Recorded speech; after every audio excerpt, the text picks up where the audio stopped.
I wake up and it's pitch black. I furrow my brow, confused. Normally, there's a little light leaking through the window blinds from the streetlight down below, so my room is never completely dark. But this is black. It's so dark that I can't see an inch in front of me. I go to raise my hand up, to wave it around in front of my face, trying to test the darkness. When it hits the ceiling, my confusion deepens as I press my hand up, placing it flat on the surface in front of me. It's sturdy and soft. I run my hand up and down, feeling the velvet beneath my fingers, hitting small bumps and feeling them fall, some bouncing on my chest and stomach. I move my hand to the right, feeling the velvet abruptly cut off. I run my hand past it, feeling a small space of wood before a wall comes up, stopping me. I run my hand up and down the new wall, feeling more softness. I realise my fingers are coated in dust. Panic begins to well up in my throat as I raise my left hand, feeling the exact same thing on the other side of me.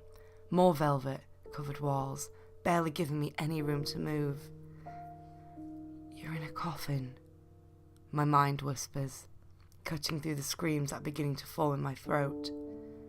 "You're in a coffin, and you're probably 6 feet under." I can hardly swallow, let alone breathe at this realization before I lose control.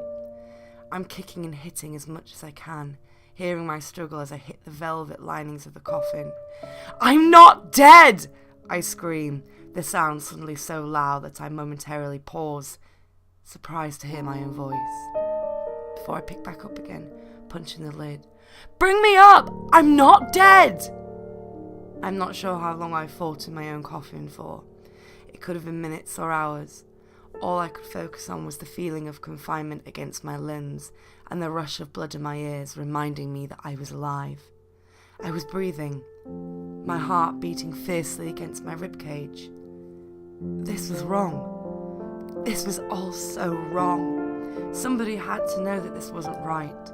Somebody had to be nearby who could hear my struggle and screams, somehow through the wood and fabric and possible dirt. It wasn't until my arms gave out that I gave up, letting them fall limply to my side, my chest rising and falling rapidly as I caught my breath, my mind racing as I tried to figure out my next move. Then I felt it, something crawling up my neck, barely touching my cheek before I lost it again. I thrashed with renewed energy as much as I could in a small space, feeling it slide off me. I quickly reached up, pinching it between my thumb and forefinger, catching it. I already know what it is, and I'm not surprised as it begins to wiggle, trying to free itself. I'm expecting a worm, my mind conjuring film scenes of skeletons crawling with them. I'm surprised as I feel little legs scrambling at my fingers and a hard exoskeleton protecting the soft bug underneath. Disgusted, I fling it away from me, realising what I had thought before was bumps along the roof of your coffin prompts my mind was actually insects. My skin crawls as I remember them falling on me. But I can't do anything.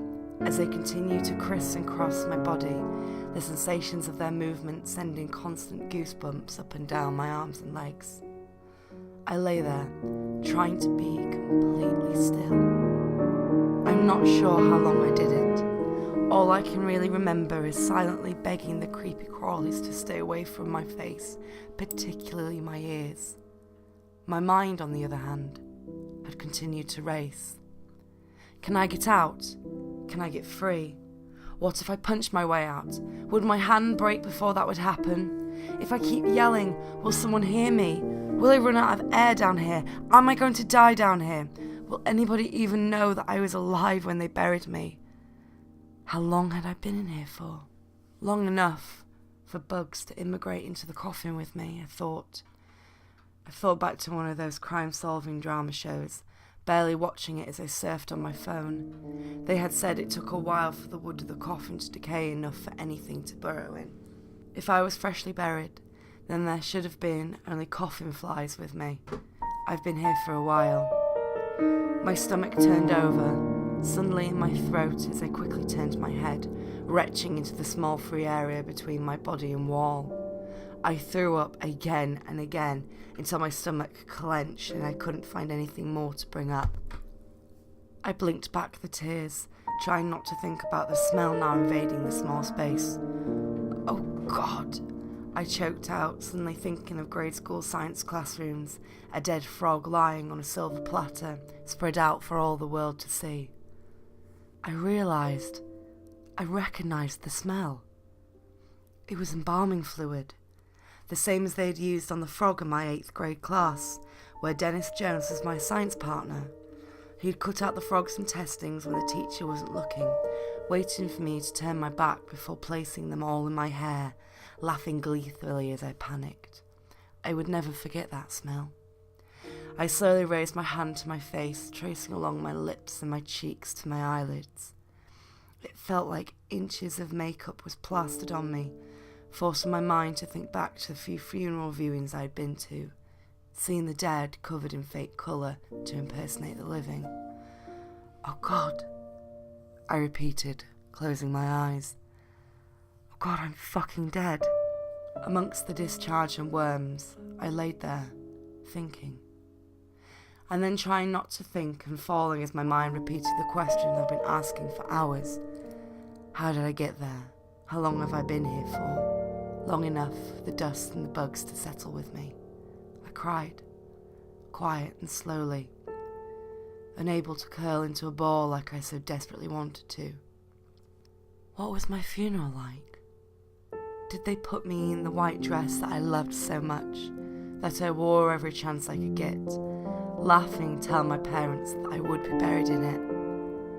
Oh God, my parents. Did they cry? Of course they cried. I was their only child.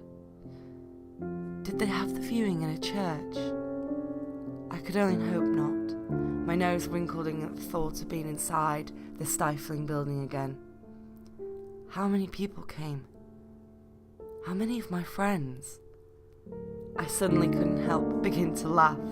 I tried to stifle it at first before it evolved into a full belly laugh as I thought of my ex Brad showing up, distraught since the last thing he had told me before leaving me was to fucking kill yourself. I could imagine his face, tear-stained as he looked at me, the guilt sitting like a heavy stone in his stomach, trying to face my family. It was just so fucking hilarious to think of. After a few minutes, the laughter dying down to a few peals of giggles here and there, before I stopped completely. Yeah, that's right, Brad. You did tell me to go kill myself. I could remember sitting in the empty bathtub, feeling more angry than I'd ever felt.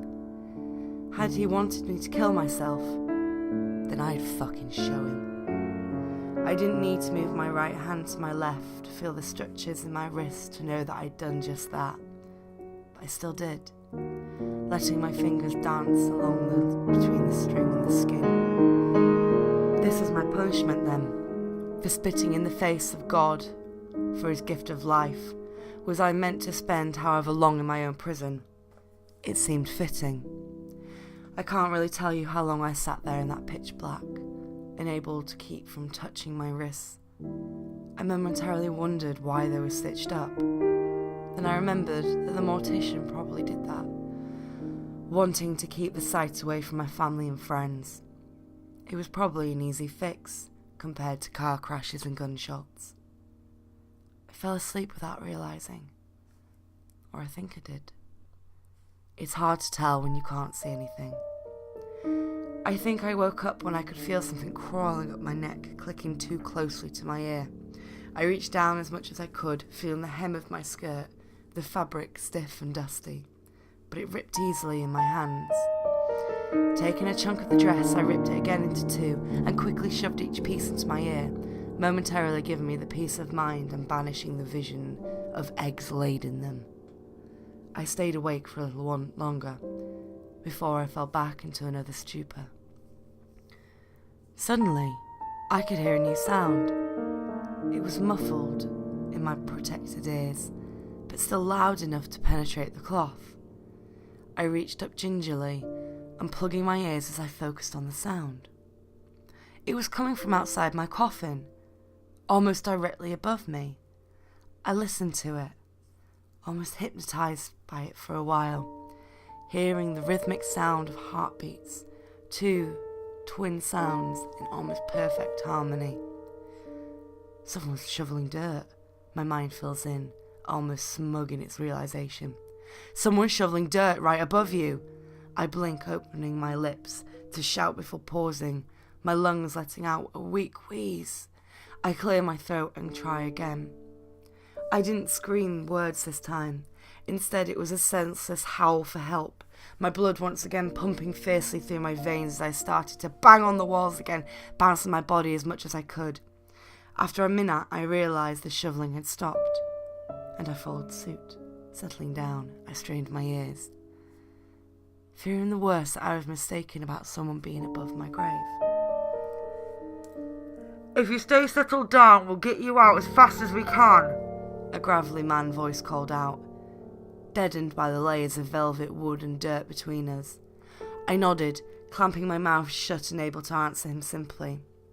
I feared if I tried answering simply, I'd devolve back into the screaming of a controlled person I'd been. So instead, I clasped my hands together over my chest, staring where I thought the voice had been exactly. The shovelling continued, stretching on for what felt like hours when I could hear the faint clang of metal on wood. Pay dirt. I waited anxiously, my ears pricking at the sound of fingers scraping on wood, before I could hear the seal around the edges pop and slowly raise up. It was the dead of night, ironically enough. But still a little light from a lantern set aside hurt my eyes. I winced and closed them, looking away before remembering someone had opened the casket. I forced my eyes open. To ignore the pain, I looked at my saviours. One was of an older man, an epitome of a grizzled, while the second man at his side was young, but not too youthful.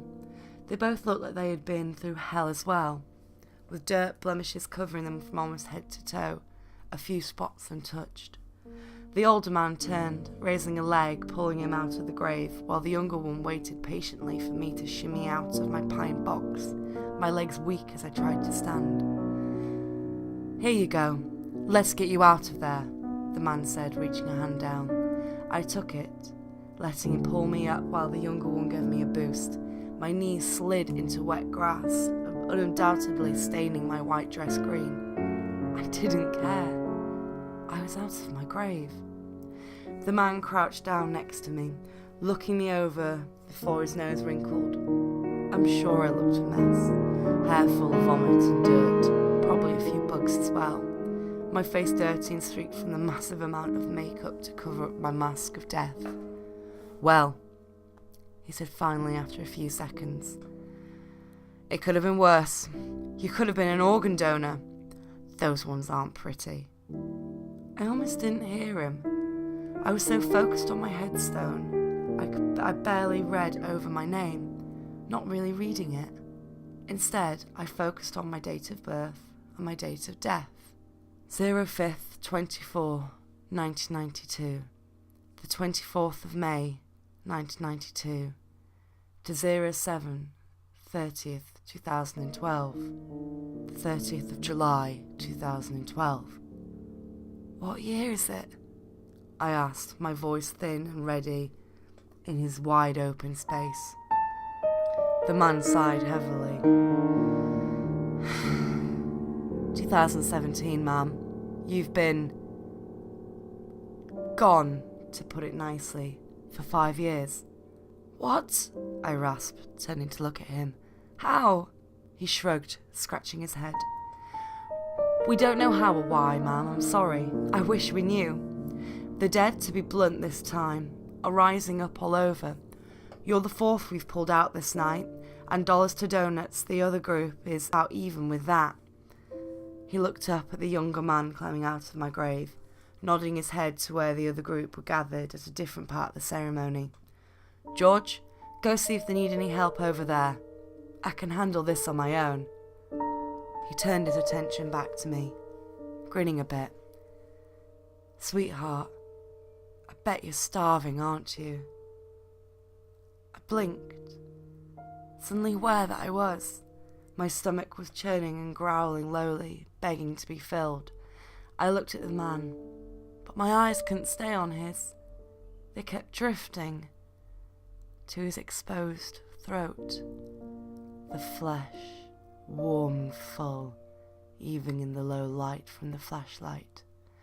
I cleared my throat, nodding. I could go for a bite.